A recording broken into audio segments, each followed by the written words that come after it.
కాలం తిరగబడింది. మొదట్లో మురిపించిన వర్షాలు ఆ తర్వాత ముఖం చాటేశాయి. తీవ్ర వర్షాభావ పరిస్థితులు ఈ వానాకాలం సీజన్ను తలకిందులు చేశాయి. నల్లగొండ జిల్లాలో ఇప్పటికే వేసిన పత్తి, వరి నారులు, మొక్కజొన్న, మిరప, జొన్న, ఆముదం విత్తనాలు అన్నీ చినుకు జాడలేక నేలలోనే ఎండిపోయాయి. దీంతో అన్నదాత నిలువునా నష్టపోతున్నాడు.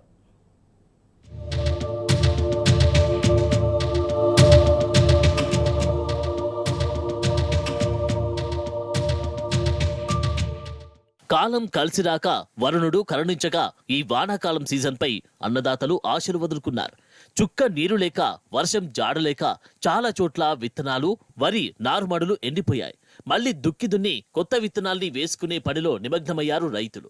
పోయిన యాసంగిలో కూడా వర్షాభావ పరిస్థితులు రైతుల్ని నిలువునా ముంచాయి. ఈసారి వానాకాలం సీజన్ ప్రారంభంలోనే రుతుపవనాలు వచ్చి ఆరుద్ర కార్తెలోనే వర్షాలు పడి మురిపించాయి. దీంతో ఈ వర్షాకాల సీజన్లో తమకు ఎలాంటి ఇబ్బంది ఉండదని, పుష్కలంగా వర్షాలు కురుస్తాయని సంబురపడ్డారు.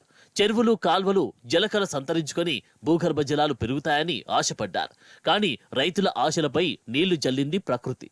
చినుకు జాడలేదు, మున్ముందు వర్షాలు కురుస్తాయన్న నమ్మకమూ లేదు.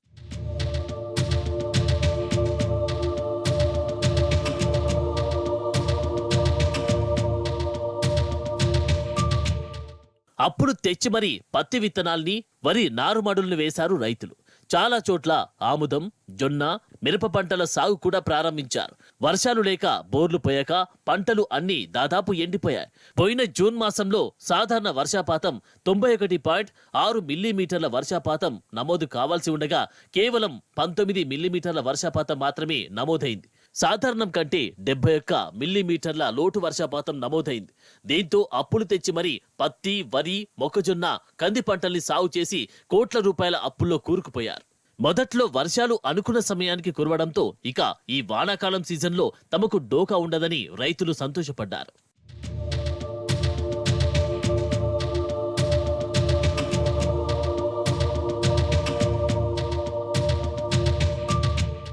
వరుణుడు జూన్, జూలై మాసాల్లో పూర్తిగా ముఖం చాటేయడంతో పరిస్థితి అంతా తారుమారైంది.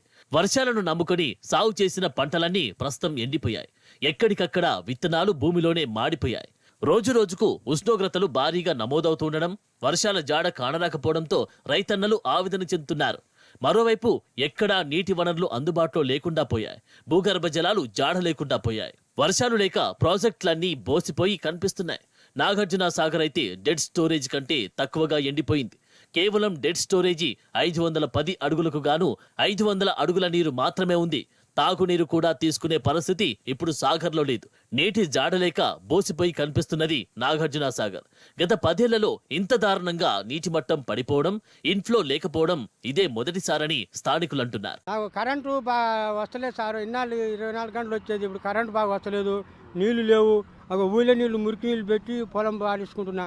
ఇప్పుడు బాగా గవర్నమెంట్ అంటే కరెంటు బాగా వస్తలేదు, నీళ్లు లేవు. ఇక పొలాలకు మురికి నీళ్ళు పెట్టుకుంటున్నా. ఇక 2000 పింఛన్ అయ్యే పింఛన్ వస్తుంది, కానీ రైతు పైసలు ఇంకా పడలేదు. కాలం లేదు కదా, సరిగా ఉన్నట్టు లేనట్టు ఉంటుంది కాలం. అప్పుడు బాగుంది, ఆ వర్షాలు పడి నీళ్లు ఫుల్గా వచ్చినాయి. మనుషులకు కూడా కరెంటు 24 గంటలు మంచిగా ఉండే. ఇది కేసీఆర్ గారు ఉన్నప్పుడు కింది మీద చేస్తురా, ఇస్తానంటున్నారు. ఏమి ఇస్తారో ఏం పోతారో ఇక మేము ఇట్నే చేసుకుంటున్నాం. ఇక ఇబ్బంది అంటే ఇక నీళ్ళ ఇబ్బంది అవుతుంది. ఇక రైతు పైసలు వేస్తానంటుంది, కానీ ఇంకా రాలే రైతు పైసలు. ఇప్పుడు ఉన్నది నీళ్ళు, రైతులు నీళ్ళు లేవు, రైతు బంధు లేదు, పడలేదు. ఇప్పుడు ఉన్నది ఏముంది? ఇప్పుడు ఎప్పుడు వేస్తారు, ఏం సంగతి చెప్పాలి మీరే. ఇప్పుడు అప్పుడు కాలం ఫుల్ ఉంది, ఇప్పుడు కాలం బాగలేదు. కేసీఆర్ ఫుల్ చేసాడు, నీ అమ్మ సంసారం బరాబరి చేసిండు. ఇప్పుడు లేదు. ఆయన ఉందేమో కుండలకి బిందెలు కొనేమని ఆయన గెలిచిండు. ఇప్పుడు ఆయన ఏమంటే ఆడ తెచ్చిస్తాడా? ఇప్పుడు ఆడ తెచ్చిస్తాడు కాదు, ఆడ తెచ్చిస్తాడు. ఆయన మాట్లాడకపోతే కానీ ఇప్పుడు ఆయన ఆడ తెచ్చిస్తాడు. ఇప్పుడు ఉన్నాయేమో అని అనుకోండు. ఏర్పాటు మొగడా ఏదో గాంపాలు చెప్తారా అన్నట్టు చేస్తే ఏం లేదు. ఇప్పుడు కరువు లేక కరువు ఉంది, నీళ్ళు లేవు. నీళ్ళుంటే కాలం. వర్షాలు లేక, చుక్క నీరు లేక కాల్వలు, చెరువులు, కుంటలన్నీ ఎండిపోయాయి. భూగర్భ జలాలు అమాంతం పడిపోయి బోర్లన్నీ ఎండిపోయాయి. దీంతో వేసిన విత్తనాల్ని వరి నారు మడులను ఎలా కాపాడుకోవాలో తెలియక అన్నదాతలు ఉసూరుమంటూ వాపోతున్నారు. లక్షల రూపాయల పెట్టుబడులు నష్టపోయి అప్పుల ఊబిలో కూరుకుపోతున్నారు. మరోవైపు ఆదుకోవాల్సిన ప్రభుత్వం మొద్దు నిద్ర నటిస్తున్నది.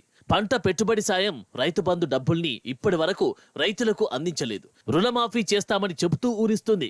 కానీ కార్యాచరణ మొదలు పెట్టడం లేదు. దీంతో ఉన్న అప్పు తీరక కొత్త అప్పు దొరక్క వడ్డీ వ్యాపారుల్ని ఆశ్రయిస్తూ అన్నదాత పీకల్లోతు నష్టాల్లో కూరుకుపోయారు.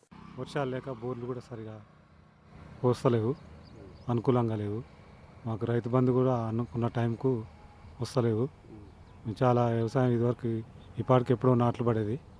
ఈ కరెంటు ఇబ్బంది వల్ల కూడా నాట్లు పోసుకోలేదు. వెనుకకు అవుతుంది. వర్షాలు వస్తాయని ఎదురు చూస్తున్నాం. కానీ ఇటు గవర్నమెంట్ సహకరిస్తలేదు, ఇటు వర్షాలు కూడా సహకరిస్తలేదు. చాలా కష్టం అవుతుంది. ఎరువుల మందులు కూడా పెరిగిపోతున్నాయి. కానీ మా వ్యవసాయానికి సహకరించే గవర్నమెంట్ కానీ ఇక్కడ అధికారులు కానీ ఎవరు ముందుకు వస్తలేరు. కేసీఆర్ ఉన్నప్పుడు అనుకూలంగా ఉండేది. వర్షాలు కూడా మంచిగా పడ్డాయి. రైతు బంధు కూడా టైంకి ఇచ్చిండు సార్. రైతులం కూడా చాలా సంతోషంగా ఉన్నాం. అధికారులకు కూడా భయం ఉండేది. ఇప్పుడు సార్ ఎవరు పట్టించుకుంటలేరు కదా. సరైన వర్షాలు లేక, అండర్ గ్రౌండ్ వాటర్ లేక చాలా అవస్థలు పడుతున్నాం. ఎన్నో ఇబ్బందులు పడుతున్నాం. గవర్నమెంట్ రైతు బంధు వేస్తా అని చెప్పి జూన్లోనే వేస్తా అని చెప్పారు. ఇంతవరకు వేయలేదు. ఇప్పుడు దగ్గర జూలై వచ్చింది.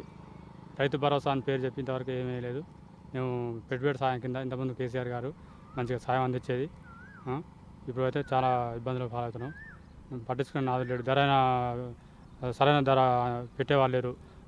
2500 బోనస్ ఇస్తా అని చెప్పారు. సన్నవాళ్ళకే అని చెప్పారు. మళ్ళీ ఈ కరెంటు ప్రాబ్లాలు, కరెంటు పోతే అలా వేసేవాళ్ళు లేరు. ఇంతో అంతో ఇస్తే కానీ పట్టించుకునే నాదు లేడు. ఎవరు చెప్పుకున్నా ఏమైతుంది బాబు, చేసేవాళ్ళం మేము, చేసి ఇచ్చే లెక్క మాది. 1 రోజులు ఉంచుకొని ఇచ్చారు మాకు ట్రాన్స్ఫారం.